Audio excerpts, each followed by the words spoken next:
Alright everybody, what is up? And today I'm bringing you guys a gameplay on the map Hydro using the Peacekeeper with Suppressor. So, you guys are probably going to want to know what my thoughts and opinions are on Map Pack DLC and the Peacekeeper itself. And surprisingly, for Call of Duty DLC, I didn't really like the MW3 DLC like that much. Black Ops had good DLC, and Modern Warfare 2 had good DLC. And I have to say that this DLC is pretty good too. This is definitely one of the better DLC drops. I like all the maps. There's not a single map that I dislike out of this DLC drop. As well as, I really enjoy the Peacekeeper. I think that it's an interesting gun just because I feel like connection really does put like a big impact on it. But it definitely is one of the better guns in my personal opinion for at least for my personal, I guess you could say, use.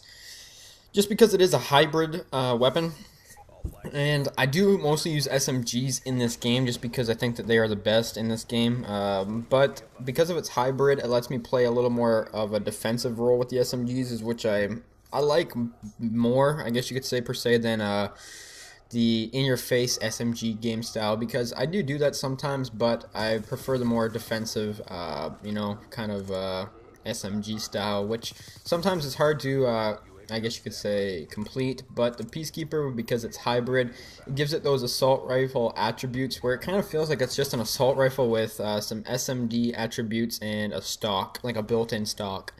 So overall, I would have to say it's a good gun. Definitely not the best gun, definitely not overpowered. And I really liked the weapon DLC. I really do hope they bring out more weapon DLCs. I do not have a problem with that whatsoever.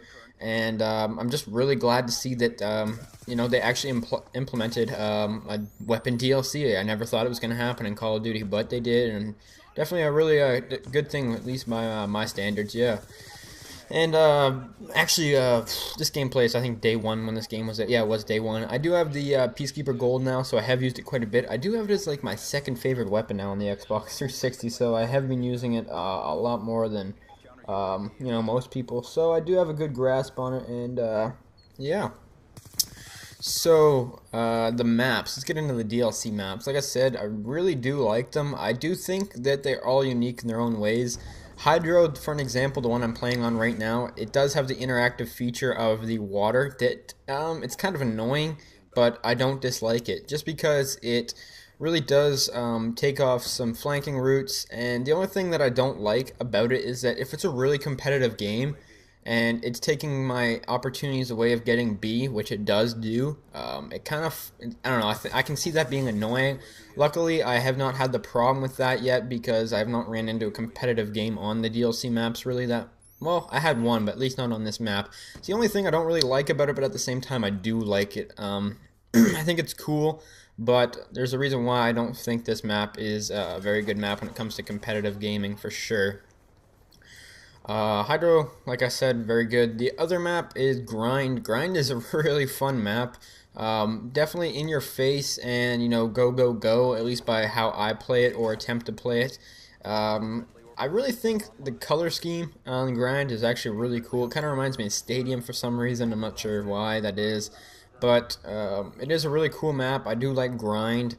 And the only thing that I think is kind of silly about it is that half the head glitches aren't really head glitches on the map. Like, there's different skateboard jumps everywhere and all these different things that head glitch, but they're not even that good of head glitches, which I kind of wish Treyarch would bring back, like, the way head glitching was, just because some people called it cheap, but it's definitely part of the game, and you should never take that out, because it kind of takes it away, and it doesn't really feel like Call of Duty in a way. That's just my personal opinion.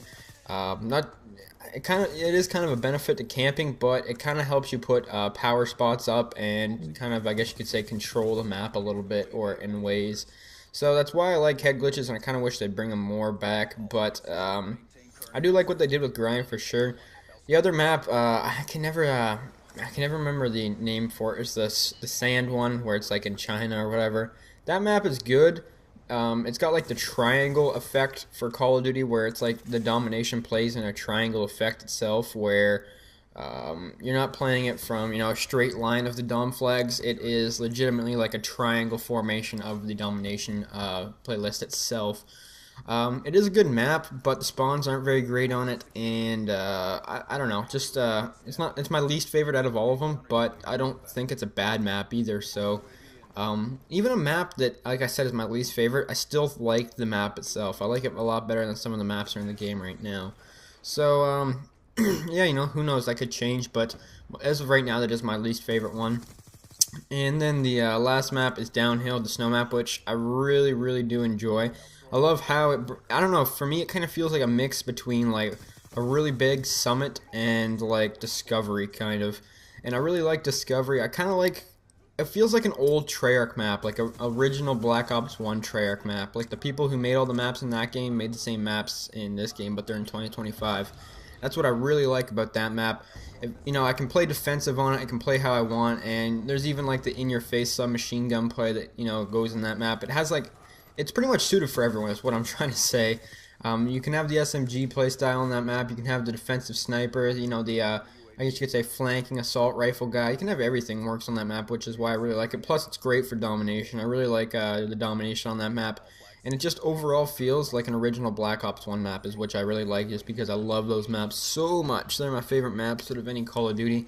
And I just like the way that Treyarch used to put maps together, at least in the original Black Ops, and it felt like that. So it kind of recaptured what I used to love about the original Black Ops, and they put it in this game. So that's why I'm not sure which one is my favorite map. I'm not sure if it's, I think it's going to be Downhill, I would assume so. But if any of you guys are controversial or like skeptical, I guess you could say, of buying the DLC, if you know you're thinking about it, but it's like, the DLC hasn't been that great in the past, I don't know if I want to waste my money on it, I would personally just buy the DLC. I'm not saying you have to get the Seasons Pass, because you obviously don't have to, but if the very first DLC drop was this good, I would almost say that if you don't have a Season Pass, get it. I just hope that, you know, some people don't buy the Seasons Pass just because the first DLC was so good and the rest of the DLC isn't bad. But I do have faith in Treyarch, so overall, guys, I would have to give this DLC a thumbs up. Anyways, let me know what you guys thought about it. Thanks. Peace.